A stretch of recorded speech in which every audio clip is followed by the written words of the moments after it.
Happy birthday అందరికీ.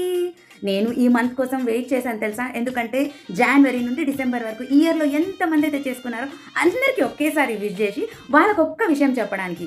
అయితే చాలామంది ఏమంటుంటారంటే బర్త్డేనా, ఎందుకు ఇంత ఏజ్ వచ్చింది ఇంకా బర్త్డే ఎందుకు. ఇంకా కొంతమంది అంటారు ఏప్రిల్లో పుట్టినా ఏం చేసుకుంటావు ఫూల్స్ మంత్, ఆగస్టులో పుట్టినా అడుక్కు తినే విధవా అని ఇట్లాంటివి అంటుంటారండి. సో ఇలాంటివన్నీ అలా పిచ్చి యూజ్లెస్ మాటల్ని పక్కన పెట్టేసి, అండ్ ఇంకొకటి ఏంటి అని అంటే వెరీ వెరీ ఇంపార్టెంట్, మన బర్త్ ఎందుకు సెలబ్రేట్ చేసుకోవాలి, వెడ్డింగ్ యానివర్సరీస్ ఇంకా వేరే వేరే అన్నీ కూడా మన లైఫ్లో ఉన్నప్పటికీ ఎందుకు బర్త్డేనే స్పెషల్ అంటే మన పేరెంట్స్కి మనం చాలా స్పెషల్ అండి. వాళ్ళకు మాత్రమే స్పెషల్ చూడండి. ఎందుకంటే ఆ రోజు ఒకసారి గాడ్కి థ్యాంక్స్ చెప్పండి. In the same way me parents దగ్గరికి వెళ్ళేసి mummy daddy thank you so much for giving me this birth అని ఒక్కసారి మీ మదర్ టంగ్లో చెప్పండి, నేను చెప్పినట్టు కాకుండా. సో ఇది ఎందుకు చెప్తున్నాను అంటే మనము వాళ్ళ ప్రేమకి గుర్తు అండి.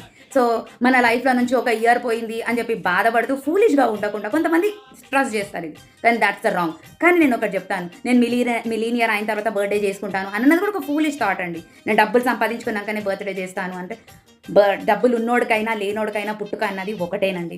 కాకపోతే సంపాదించకపోవడం it's a different thing again.